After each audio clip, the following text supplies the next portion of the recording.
I'm Jacob, 32, a software developer from Boston who once treasured our family Christmases more than anything. When Mom called saying they needed to keep things low-key this year due to money troubles, I understood completely. I offered to help, but they insisted on canceling our traditions entirely. So there I was on Christmas Day, alone in my apartment with Chinese takeout and a quiet tree. I had no idea that while I sat there missing them, a very different celebration was happening without me. Before I tell you how I discovered what really happened that Christmas, drop a comment telling me where you're watching from, and hit that like and subscribe button if you've ever felt betrayed by the people you love most. Growing up in suburban Massachusetts, Christmas was always the highlight of our family year. My parents, Robert and Diana, created magic for my younger sister, Rachel, and me. We had traditions that felt sacred, decorating our massive pine tree, while Mom's sugar cookies baked Dad reading The Night Before Christmas on Christmas Eve and waking up at dawn to see what Santa had brought. As we grew older, the traditions evolved but remained special mimosas at breakfast, a friendly competition for the best gift, and everyone gathering in the kitchen to prepare our feast together. Our family was solidly middle class. Dad worked as an accountant at a local firm and Mom taught third grade at the elementary school. We never had extravagant gifts, but we never felt like we lacked anything either. Our home was always warm, welcoming, and filled with love. That's what made our holidays so special. Not the presents, but the presence of each other. I was particularly close with my parents growing up. As the firstborn, I often took on responsibility early. I was the one who mowed the lawn without being asked, who helped Dad with home repairs, who drove Mom to her doctor appointments when she had surgery a few years back. Rachel, 4 years younger than me, was always more free-spirited. While I was the reliable one, she was the dreamer, the artist, the one who brought spontaneity to our family. I loved her deeply, even when her impulsiveness sometimes created chaos. Things began to change about 3 years ago. Mom and Dad retired earlier than planned. They claimed their retirement funds weren't performing as well as expected, and they needed to tighten their belts. I immediately offered to help, sending them a few $100s monthly to supplement their income. They accepted gratefully, and I was happy to give back after all they'd given me. Around the same time, Rachel's life took a different turn. She'd always been interested in fashion and lifestyle content, but suddenly her social media presence exploded. She gained thousands of followers posting about luxury fashion, exotic vacations, and high-end beauty products. 2 years ago, she married Mark, an investment banker whose income seemed to fuel her increasingly lavish lifestyle. Their wedding was extravagant, a destination ceremony in the Bahamas that cost more than I made in 6 months. Meanwhile, I continued my steady path. I'd recently been promoted to senior developer at my company, a solid achievement with a comfortable salary increase. But unlike Rachel, I maintained a modest lifestyle. I lived in a nice but simple one-bedroom apartment, drove a 6-year-old Honda, and saved aggressively for retirement. My parents had taught me financial responsibility, and I took those lessons to heart. Throughout all these changes, I remained dedicated to our family. I never missed a birthday, always showed up for Sunday dinners when I could, and called my parents at least twice a week. When Dad mentioned their roof needed repairs last spring, I immediately sent $3,000 to help. When Mom's arthritis worsened, I researched specialists and drove 3 hours each way to take her to appointments. Family came first always. As this Christmas approached, I was especially excited. The previous year had been difficult for everyone, with the pandemic restrictions still affecting gatherings. This year would be different. We could finally be together properly again. I'd spent weeks choosing thoughtful gifts. A leather wallet I knew Dad had been eyeing, a silk scarf in Mom's favorite shade of blue, and a high-end camera lens for Rachel's growing social media business. I'd even taken time off work a full week to spend with family, something I rarely did. The call from Mom came on December 1st. Her voice sounded strange, hesitant. "Jacob, honey, Dad and I have been talking. We think we should keep Christmas low-key this year. Money's been tight with the property taxes going up." "Mom, I can help with that," I immediately offered. "Or I could host at my place. It's smaller, but we'd make it work." No, she said quickly. "We just think it would be better to skip the big celebration this year. Maybe just exchange cards." Dad called the next day, reinforcing the message. "Son, we're just not in a position to do gifts and a big dinner this year. The retirement fund took a hit, and we're watching every penny." Let's just have a quiet holiday separately and get together in the new year when things settle down. Something felt off about these conversations, but I respected their decision. If they were struggling financially, the last thing I wanted was to add pressure. So I agreed, though disappointment settled heavily in my chest. It would be my first Christmas without family, but I told myself it was just 1 year. I canceled my time off request, figuring I could use the holiday pay, and tried to adjust my expectations. In the weeks leading up to Christmas, I noticed Rachel posting more extravagantly than ever on Instagram. Pictures of her and Mark choosing an enormous tree for their new house, shopping bags from luxury stores, elaborate decorations. When I texted her about Mom and Dad's decision, her response was brief. "Yeah, they mentioned that. Bummer. Mark and I are probably just doing something small too." I tried not to feel the sting of jealousy seeing her lavish preparations while our parents claimed financial hardship. Perhaps she was insensitive to their situation. Or maybe Mark's income insulated her from understanding the reality of retirement on a fixed income. Either way, I decided to focus on making the best of my solo Christmas, never suspecting what was really happening behind the scenes.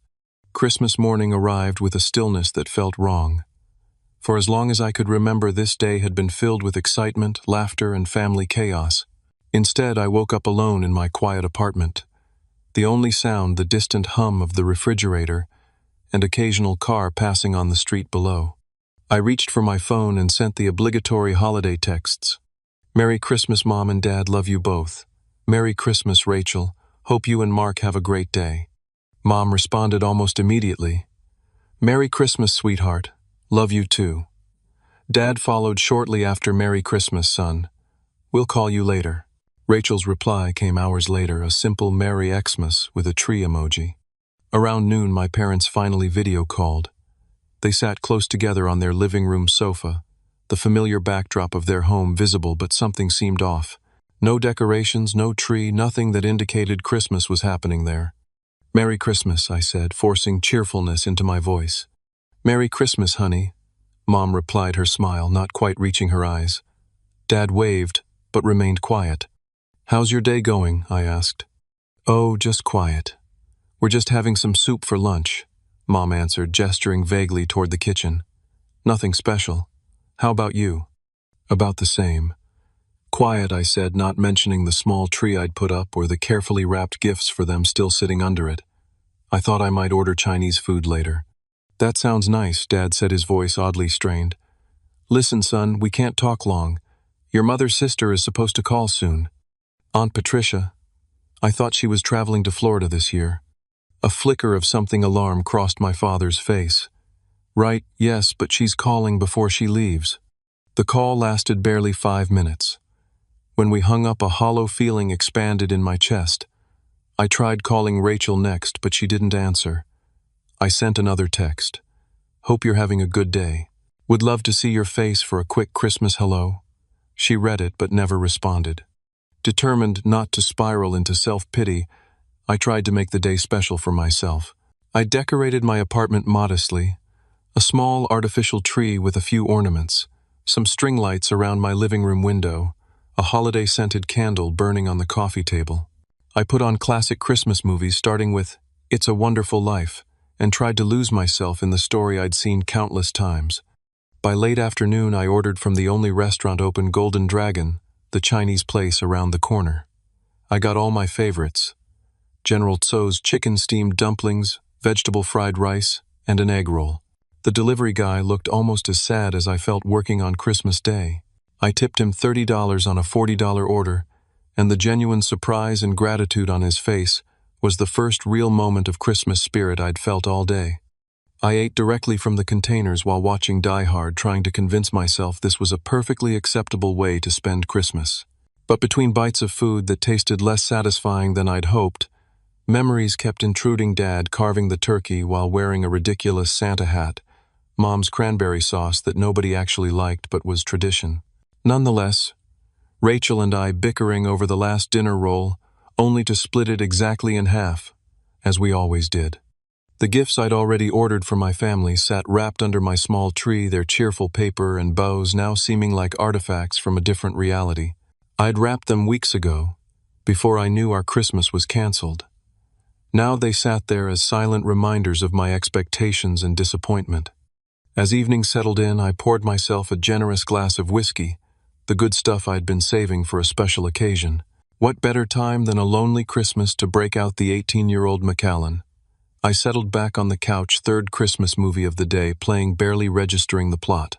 The apartment grew darker as I didn't bother turning on lamps, the only illumination coming from the television screen and the twinkling lights of my sad little tree. By my third whiskey, a pleasant numbness had settled over me. I dozed off on the couch sometime after 9, the empty food containers still on the coffee table, movie credits rolling unwatched. My last conscious thought was that tomorrow would be better, just an ordinary day without the weight of holiday expectations. I don't know how long I'd been asleep when my phone pinged with a notification. Half awake, I grabbed it, squinting at the bright screen in the dark room. It was from Instagram. Anthony Rivera 9-2 started a live video. Anthony was an old friend from college who still kept in touch with both Rachel and me. Curious about what he was doing on Christmas night, I tapped the notification without thinking too much about it. What I saw made me sit straight up, sleep and whiskey fog instantly cleared by a surge of adrenaline. The video showed a crowded, festively decorated room, Christmas music blaring, people dancing and laughing. Anthony was panning around, capturing the celebration, and there unmistakably was my sister Rachel, dressed in a sparkly red dress, holding a champagne flute, throwing her head back in laughter. Before I could process what I was seeing, Anthony turned the camera again, and in the background, by a lavishly decorated Christmas tree that looked at least 10 feet tall, stood my parents. My supposedly financially struggling parents who were just having soup and keeping Christmas low-key. Dad was wearing a Christmas sweater I'd never seen before, and Mom was elegantly dressed in a new-looking outfit, nothing like the casual clothes they'd worn during our video call hours earlier. I stared at my phone in disbelief as the first inkling of what was happening began to dawn on me. This wasn't some small gathering. This was a full-blown Christmas party, and I was the only one who hadn't been invited. I barely slept that night. Anthony's live video ended after just a few minutes, but those moments had shattered everything I thought I knew about my family's Christmas plans. I lay awake, replaying those brief glimpses, questioning if I'd somehow misunderstood. Maybe it wasn't really my parents. Maybe it was an old video. But deep down, I knew what I'd seen. Morning brought a flood of notifications that removed any lingering doubt. As I scrolled through Instagram, the evidence piled up with brutal clarity. Anthony had posted a story highlight from the night Rachel's Christmas extravaganza. It was titled with dozens of images and video clips. I forced myself to look at each one, my chest tightening with every swipe. The first showed the exterior of Rachel and Mark's new house, transformed with professional lighting into a winter wonderland. The next showed their foyer with a hired Santa greeting guests and taking photos. Then the dining room, where a catering team in matching uniforms served from gleaming chafing dishes. "Best Christmas feast ever," read Anthony's caption over a table laden with prime rib, turkey, ham, and dozens of side dishes. Nothing like the simple meals we'd had growing up. Another swipe revealed a professional DJ set up in their living room, complete with dance lights, and a small dance floor where several people I recognized were already dancing. "DJ spinning until midnight," the caption exclaimed. But it was the next series of images that truly crushed me. My entire extended family was there. Aunt Patricia, who was supposedly calling from before her trip to Florida, was pictured with her husband and their 3 kids, all dressed in coordinating Christmas outfits. My cousins from my dad's side, who lived several states away and whom I hadn't seen in years, were pictured laughing by the bar. My mother's brother and his family, my grandparents from both sides, even my godparents, who rarely attended family functions anymore, all present, all celebrating. The party wasn't just family. I recognized neighbors from my parents' street, my father's former colleagues, my mother's friends from her teaching days, and perhaps most painfully, friends I had introduced to Rachel over the years, college roommates, co-workers. I was close with people I considered my friends first. As I continued scrolling, numb with disbelief, I found a group photo that must have included at least 50 people, all raising glasses in a toast with Rachel and Mark at the center. My parents stood proudly beside them, beaming with joy in a way I hadn't seen in years. The final nail came when I found Rachel's own Instagram post from the night before, posted at exactly 1:15 in the morning when I was fitfully trying to sleep. It was a professional quality photo of her and Mark in front of their massive Christmas tree, the caption reading, "Annual Williams Family Christmas Party. Bigger and better than ever. So blessed to host this magical night for everyone we love." Tradition means everything. Williams Christmas, blessed life. Annual. This wasn't even the first time. My hands shaking, I opened Rachel's profile and scrolled back through her feed. There it was, photos from last Christmas showing a similar party, though slightly smaller. I hadn't seen these posts because I'd been muting Rachel's content occasionally when her lavish lifestyle posts made me feel inadequate. Now I unmuted everything and discovered a truth that made me physically ill. This had been happening for 3 years. 3 years of low-key Christmases for me, while my family celebrated without me. I sat on my couch, still surrounded by yesterday's takeout containers, and felt something break inside me. The betrayal was so complete, so carefully orchestrated that I couldn't even cry. All those conversations about financial struggles, all those times they claimed to be keeping things simple, lies designed to exclude me while maintaining the appearance of family unity. Anger surged through me, hot and unfamiliar. I grabbed my phone and called my mother, straight to voicemail. I tried my father, same result. I called Rachel repeatedly, each call disconnecting after several rings. Finally, I sent a text to our family group chat. "Interesting to see photos from the low-key Christmas you were all having. Thanks for including me in the family traditions. 50+ people catered food, and a DJ must be the new definition of financial struggles." I followed up with individual messages, each more hurt and angry than the last, to my parents. "After everything I've done to help you, this is how you treat me. Why? Just tell me why I'm the only one not worth including." To Rachel, I saw all the pictures. Everyone was there except me, your own brother. What did I do to deserve this? No responses came. I checked social media obsessively throughout the day, watching as more photos appeared from various guests. Each new post felt like another betrayal. My cousin Melissa posted a video of my mother dancing with my dad, captioned, "Aunt Diana and Uncle Robert still got the moves after 35 years. My childhood friend Jason posted a picture with my sister, "Annual Christmas party with my favorite Williams. Thanks for always including me, Rach." Always including him, but never me. By evening, my shock had hardened into a cold, clear anger. I was done with the tears, done with the hurt confusion. Now I wanted answers. If my family thought they could simply ignore what they'd done, they were about to discover a side of me they'd never seen before. The reliable, understanding Jacob they could always count on had disappeared, left alone in an apartment on Christmas, with nothing but Chinese takeout and lies.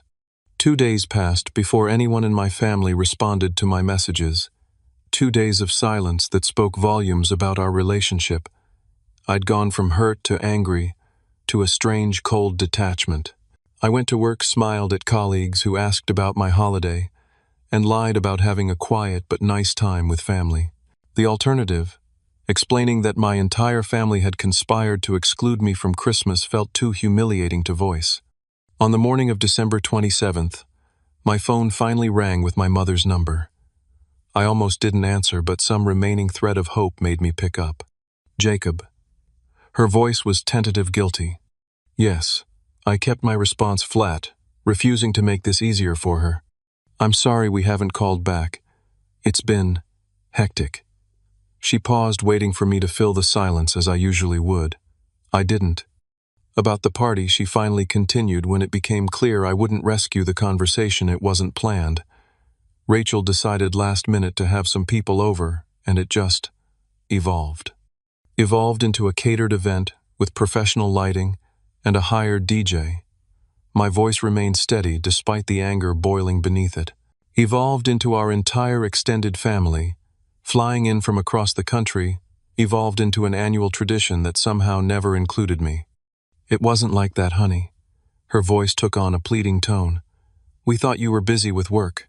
You always work so hard, and Rachel said you probably wouldn't want to come to something so flashy. So you decided to lie to me, instead of letting me make that choice for myself. You told me you were struggling financially and couldn't do Christmas at all. Well, we didn't pay for the party, Rachel and Mark hosted everything, and that makes it okay to lie to me, to exclude only me from a family gathering. Her silence was answer enough. Jacob, please try to understand. Rachel has a certain image to maintain for her social media. These parties are part of her brand. She was worried you might disapprove. That statement cut through my anger to reveal a deeper hurt. So I was excluded because I might disapprove, because I'm not fancy enough for Rachel's brand. No, that's not. She stopped. Can we discuss this in person? Your father and I would like to see you. We arranged to meet at their house the following day. Before hanging up, I asked one more question, Mom. How many years has this been happening? Her hesitation told me everything. 3, she finally admitted. But the first year was much smaller. After disconnecting, I found a text from Rachel waiting. Way to overreact. It was just a party. Not everything is about you. You're always so judgmental about my lifestyle, and I didn't need your negativity ruining my event. You chose your path, I chose mine. Don't be jealous because mine comes with perks you gave up to be responsible. Her words confirmed every suspicion I'd had about the real reason for my exclusion. I didn't respond, saving my thoughts for the in-person conversation to come. The next morning I drove to my parents' suburban home, the place where all those cherished Christmas memories had been created. It looked different now, tainted by what I'd learned. I sat in the driveway for several minutes, gathering my courage before walking to the door. They were waiting in the living room, perched anxiously on the edge of the sofa. The Christmas tree that wasn't happening this year stood in the corner, fully decorated. Jacob, my father began, we're sorry you're upset. Not sorry they lied. Not sorry they excluded me. Sorry I was upset. I'm not just upset, I said, remaining standing. I'm hurt beyond anything I've ever felt from you. I want to understand why my own family would go to such lengths to exclude me from Christmas while pretending there was no celebration at all. What followed was 30 minutes of uncomfortable explanations and weak justifications. Rachel had taken over the Christmas tradition 3 years ago, when she and Mark bought their large house. She enjoyed hosting and had the space. The first year they'd invited just immediate family and a few friends, and had intended to include me, they claimed, but I was working that weekend, I wasn't. The second year the party grew, and Rachel worried I would make comments about the expense and extravagance. This year it had become a major event, and Rachel had specifically asked them not to include me. She said, you two haven't been getting along, my mother explained, though this was news to me. She said you're always making little comments about her lifestyle and her choices. And you chose to side with her, I said, the reality of the situation crystallizing. You chose to lie to me, to pretend there was no Christmas celebration at all, rather than stand up for me or tell her she was being ridiculous. My father looked away, unable to meet my eyes. We didn't want to cause problems. So you decided I was the expendable one. The hurt in my voice was raw. After everything I've done for this family, I've sent you money every month for 3 years. I drove Mom to every doctor's appointment last year. I helped pay for your new roof. And this is how you repay me, by deciding I'm not important enough to include in Christmas. It wasn't like that, Jacob, my mother protested, tears forming. We love you, we just didn't know how to handle the situation. You could have told me the truth. You could have stood up to Rachel and said excluding your son wasn't an option. You could have chosen not to attend a party I wasn't welcome at.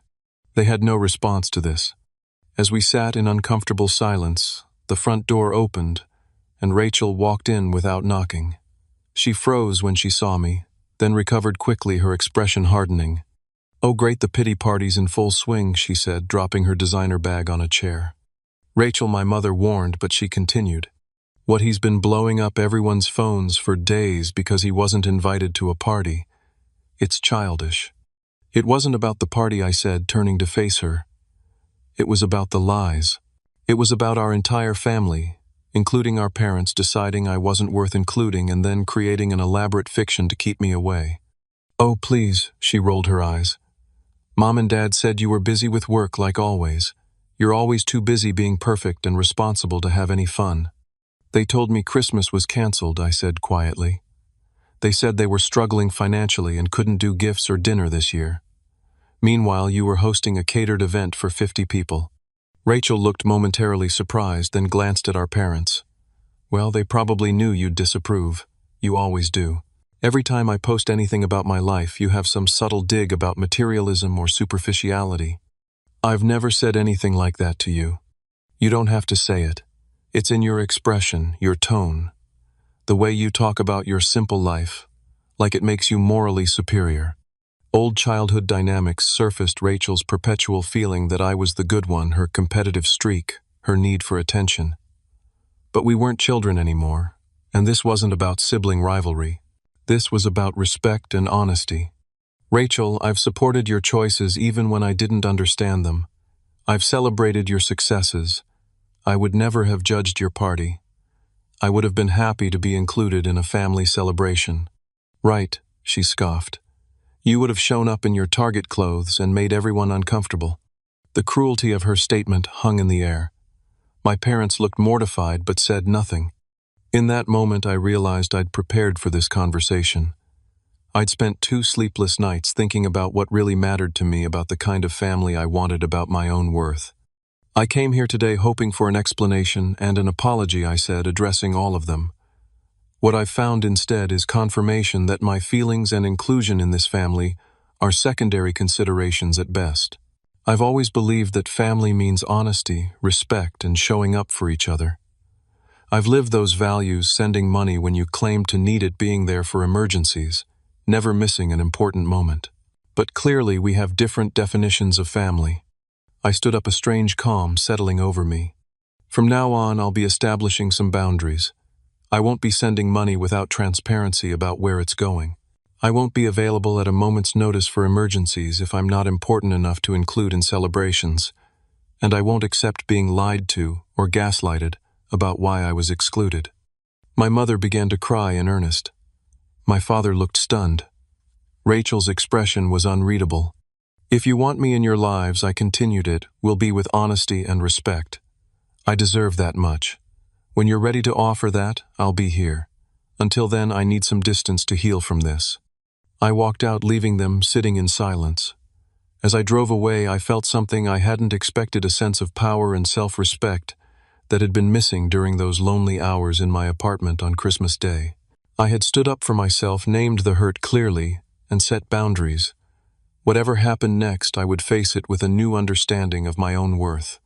Life settled into a strange new pattern in the days following that confrontation. I focused on work, started a new exercise routine, and spent evenings with friends who had no idea about the family drama I was experiencing. The new year came and went. I attended a party thrown by coworkers, forced myself to smile at midnight, and drove home alone, wondering what 2023 would bring. I hadn't heard from my parents or Rachel since walking out of their house. Part of me was hurt by their silence, but another part recognized it as the natural consequence of the boundaries I'd set. For perhaps the first time in my adult life, I wasn't rushing to smooth things over, to be the peacemaker, to prioritize family harmony over my own feelings. 2 weeks into January, as I was settling into my desk at work, my phone buzzed with a text from my father. Jacob, can you help with January mortgage? Need $4.100 by the 30th. Having temporary cash flow problem. Will explain when we talk. Love, Dad. I stared at the message in disbelief. After everything that had happened, the lies, the exclusion, the uncomfortable confrontation, the first contact was a request for money. Not an apology, not a thoughtful reflection on what had transpired, but a financial demand that exceeded any amount I'd ever sent them before. My initial reaction was anger, then confusion. My parents had owned their home for over 25 years. Their mortgage payment should have been modest, nowhere near $4,000. And they'd never mentioned mortgage troubles before. Their financial concerns had always been vague, centered around utilities, property taxes, or medical costs. I didn't respond immediately. Instead, I did something I'd never done before I started investigating my parents' financial situation. First, I reviewed my own bank statements, tallying exactly how much money I'd sent them over the past 3 years. The total shocked me, nearly $30,000, not including the $3,000 for the roof repair or the various other emergency expenses I'd covered. That evening, I dove deeper. I scrolled through my parents' social media accounts, something I rarely did because their posts were infrequent and usually just family photos. But as I looked more carefully, a pattern emerged. Despite claiming financial hardship, there were posts showing recent purchases. My father with a new set of golf clubs last summer. My mother at a spa weekend with her friends in November, both of them on a cruise just 6 months ago. Then I found something that made my stomach drop. A post from my mother in October, congratulating Rachel on her new car, a luxury SUV that easily cost $70,000, with the caption, "So proud we could help you get your dream car. You deserve it." They had helped Rachel buy a luxury vehicle while telling me they could barely afford their property taxes. I expanded my search to Rachel's more prolific social media presence. Between her carefully curated posts about fashion and lifestyle were hints of financial support from our parents. A "Thank you, Mom and Dad, for the amazing anniversary trip to Europe" post from September.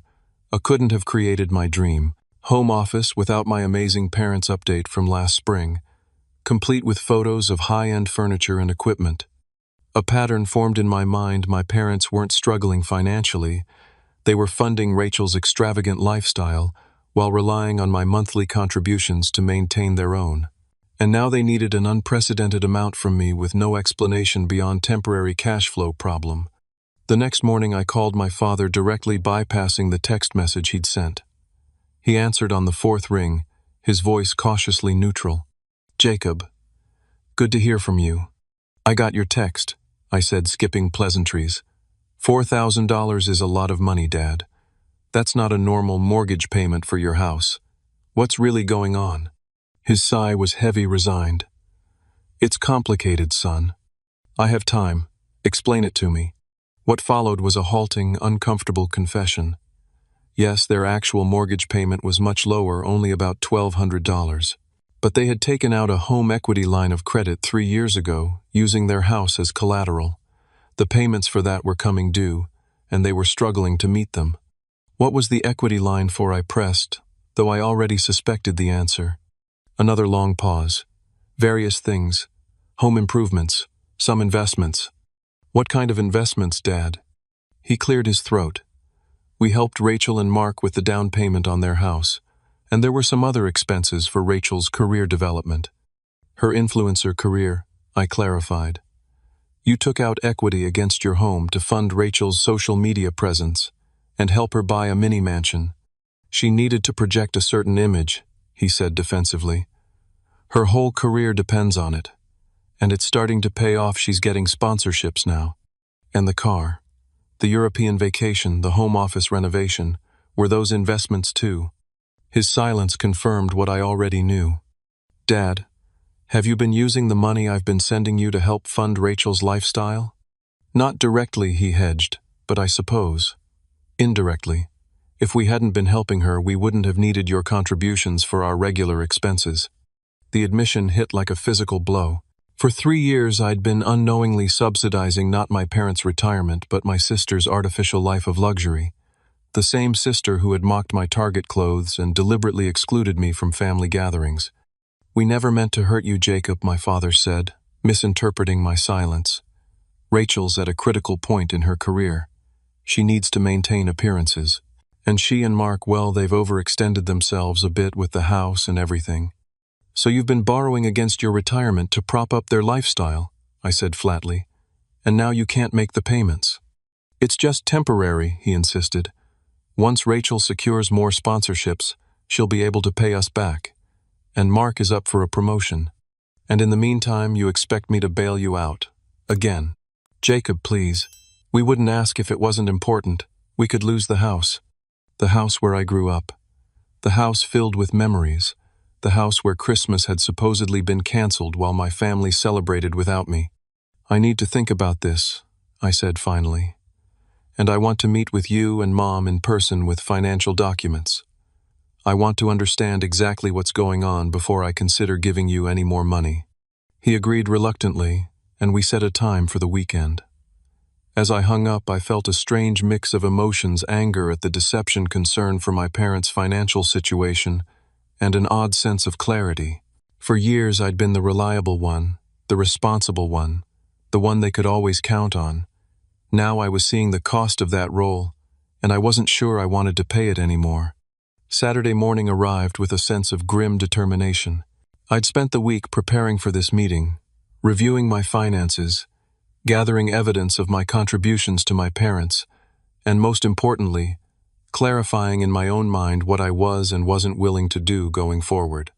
I arrived at my parents' house at 10 o'clock sharp, a folder of documents under my arm. They greeted me with awkward hugs and offers of coffee, which I accepted more to give my hands something to do than out of any desire for caffeine. We settled at the dining room table, the same table where we'd shared countless family meals, holiday feasts, and serious discussions over the years. "I've been thinking about your request," I began, placing my folder on the table. "But before I make any decisions, I need complete transparency about your financial situation. I've brought records of every payment I've made to you over the past 3 years, almost $30,000, not including one-off emergency expenses." My father's eyes widened slightly. I don't think he'd realized the total was so high. "I want to see your mortgage statements, the terms of your home equity line, and any other debts you're carrying. I also want to understand exactly how much you've given to Rachel during this same period." My mother shifted uncomfortably. "Jacob, that seems rather invasive." "You're asking me for over $4,000, I replied steadily. "I think I have a right to understand where my money is going, especially given what I've learned recently." Reluctantly, they produced the documents I'd requested. The picture they painted was worse than I'd imagined. My parents had taken out a $100,000 equity line 3 years ago. They'd already used most of it, $40,000 for Rachel and Mark's house. Down payment, $20,000 for various expenses related to Rachel's social media career, $15,000 toward her car, and the rest for home repairs, travel, and other discretionary spending. They'd been making interest-only payments, but now the principal had come due. They were also carrying significant credit card debt, much of it from helping furnish Rachel's house and funding what my mother uncomfortably referred to as family celebrations. The Christmas parties, I clarified. Among other things, my father admitted. "So let me understand this correctly," I said, struggling to keep my voice even. "You've been telling me you're struggling financially and accepting my money monthly while simultaneously funding Rachel's lifestyle to the tune of tens of thousands of dollars. You've put your house, your primary asset, at risk to maintain appearances for her social media career. And now that the bills are coming due, you're turning to me to bail you out." Again. They didn't deny it. They couldn't. "We thought we were investing in her future," my mother said defensively. "She has real potential in this influencer space. Some of these people make millions. And what about my future? What about your future? You're in your 60s with a house that's now heavily mortgaged and little retirement savings left. What happens in 5 years, 10 years? My father looked down at his hands. "We thought it would pay off by now." As we sat in uncomfortable silence, the front door opened again without knocking. Rachel strode in, her expression darkening when she saw me. "What's he doing here?" she asked my parents, as if I weren't sitting right there. "We're having a family discussion," my mother said carefully, "about finances." Rachel's eyes narrowed. "You told him about the money they've given you, about the home equity line they took out to fund your perfect life on Instagram?" "Yes, they told me," I answered. "They had to, since they're now asking me for over $4,000 to make payments on debt they incurred largely on your behalf." Rachel's face flushed. "That's between them and me. They chose to help me because they believe in me, unlike some people. I've always believed in you, Rachel. What I don't believe in is deception and financial irresponsibility." "Oh, here comes St. Jacob with his financial lecture," she spat. "Not everyone wants to live in a boring apartment and drive a boring car and have a boring life like you. Some of us have ambitions." "Rachel," my father warned, but she was just getting started. "You think you're so much better than everyone because you save money and live below your means. But guess what? Nobody cares. Nobody's looking at your sensible lifestyle and modest apartment on social media. People want aspiration, luxury, beauty. That's what I give them, and that's why I'm succeeding." "Are you succeeding?" I asked quietly. "Because from these financial documents, it looks like you're living well beyond your means and relying on our parents to fund a lifestyle you can't actually afford."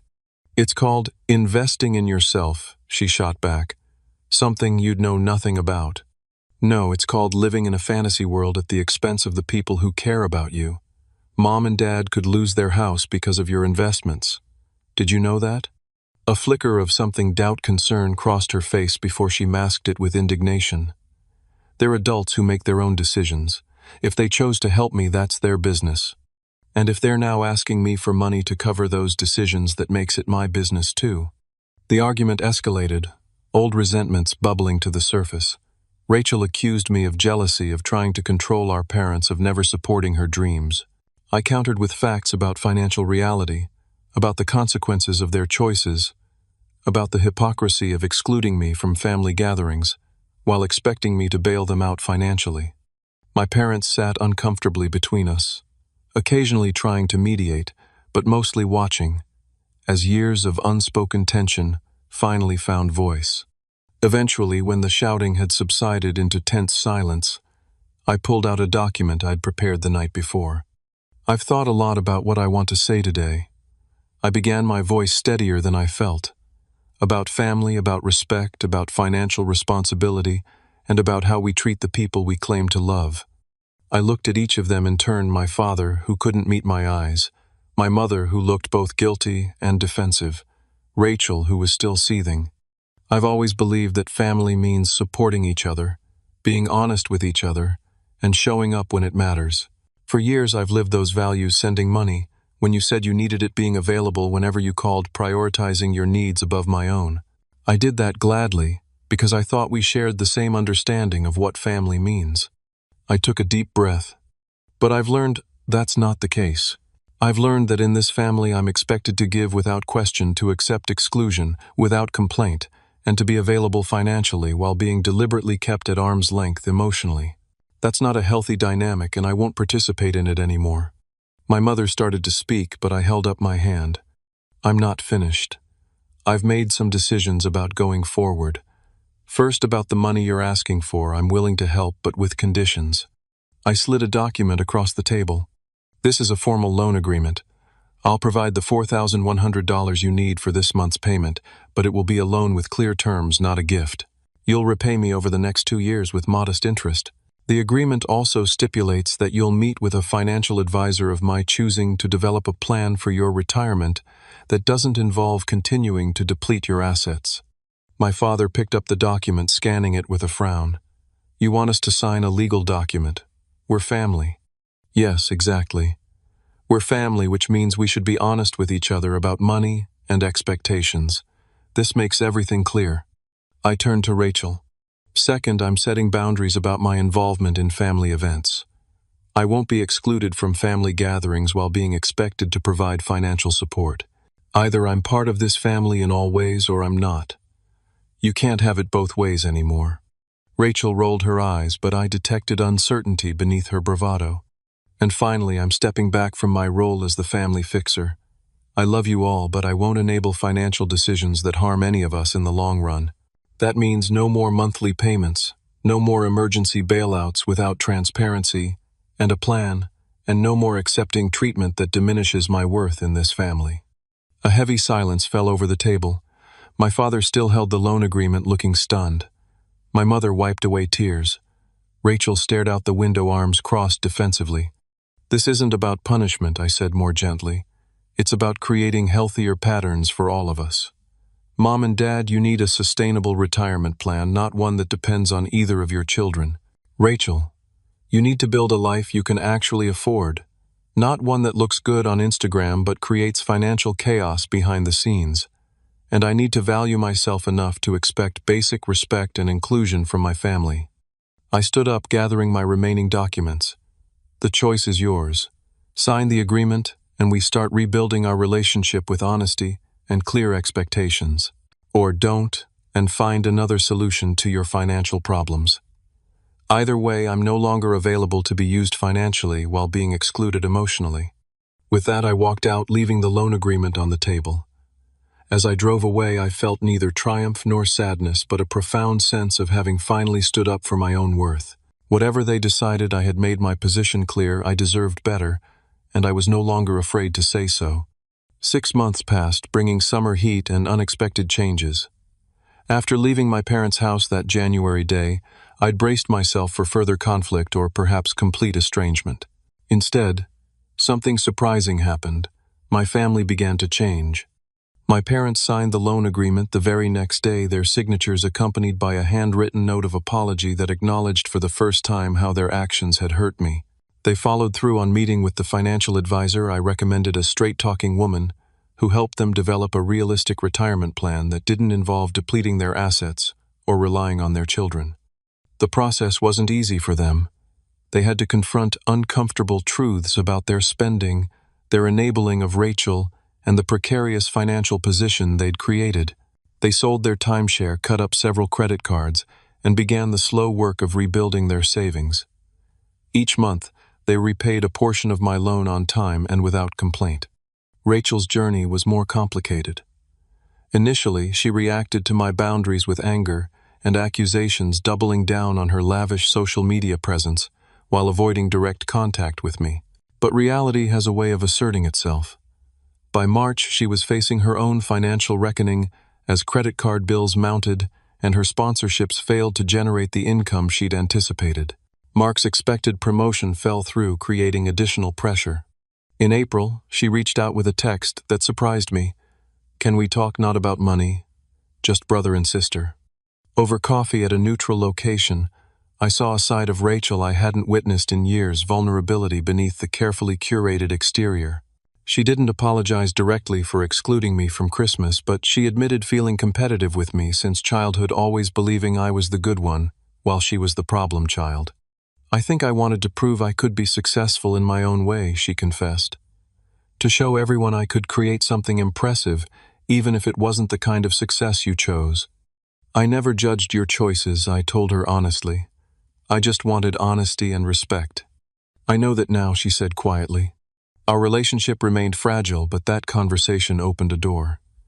Over the following months, Rachel began scaling back her social media presence, focusing on more authentic content rather than manufactured luxury. She and Mark downsized to a smaller house, a move she framed online as embracing minimalism, but privately acknowledged was financial necessity. As for me, these months brought profound personal growth. I established stronger boundaries, not just with family, but in all relationships. I began therapy to understand the patterns that had led me to accept exclusion, while continuing to give to value myself through what I could provide, rather than expecting fundamental respect. I built deeper connections with friends who valued me for myself, not what I could do for them. I dated more intentionally, no longer ignoring red flags of one-sided relationships. I even took a solo trip to the mountains, something I'd always wanted to do but had never prioritized above family obligations. Perhaps most significantly, I created new traditions. When June arrived, I hosted a summer solstice gathering at my apartment. Nothing elaborate, just good food and better conversation with people who genuinely wanted to be there. My parents attended somewhat awkwardly at first, but with genuine effort. Rachel came too, bringing a homemade dish instead of the catered offerings of the past. As the year's second half began, I found myself looking ahead to the holiday season with cautious optimism rather than dread. I'd decided to host a small Christmas gathering myself, intimate, meaningful, focused on connection rather than extravagance. I invited only those who had shown genuine remorse and effort toward healthier relationships. Some family members didn't make the cut, and for the first time I was okay with that boundary. Looking back on that painful Christmas alone with Takeout, I realized it had become a turning point rather than just a trauma. It forced me to confront painful truths about my family dynamics and my own complicity in them. It pushed me to value myself enough to demand basic respect. It taught me that sometimes walking away is necessary for genuine healing to begin. My parents learned difficult lessons too. They sought counseling to understand their enabling patterns with Rachel and their tendency to take me for granted. They began rebuilding their retirement savings, making peace with a simpler lifestyle that was actually sustainable. Most importantly, they started relating to both their children as adults, imperfect, complex individuals, rather than roles to be filled or images to be maintained. Rachel's journey involved the most dramatic external changes. Her downsized lifestyle came with unexpected benefits, less pressure, more authenticity, deeper connections. She started a small business consulting on social media strategy for local companies, using her experience to help others create sustainable online presences without the smoke and mirrors. Her marriage improved as financial pressure eased, and she began developing friendships based on genuine connection rather than networking potential. As I reflect on everything that happened, I'm struck by how a painful exclusion ultimately led to greater inclusion of my authentic self in all my relationships. I learned that real family, whether biological or chosen, is built on mutual respect, honesty, and reciprocity. I discovered that standing up for your worth isn't selfish, but necessary for healthy connections. And I realized that sometimes the most loving thing you can do for someone is to stop enabling harmful patterns, even when that means saying no. That Christmas alone with Takeout wasn't the end of my story. It was the beginning of a better one where I value myself enough to expect basic decency. One where I understand that love without respect isn't really love at all. One where I recognize that true generosity flows from wholeness, not from attempting to earn acceptance. If you're watching this and recognizing similar patterns in your own relationships, know that you deserve better. You deserve to be included, respected, and valued not just for what you give, but for who you are. Setting boundaries isn't selfish. It's necessary for genuine connection. And sometimes walking away is the first step towards something healthier. Have you ever had to set difficult boundaries with family members? How did it change your relationships? Drop a comment below. Sharing your experience, your story, might help someone else who's struggling with similar challenges.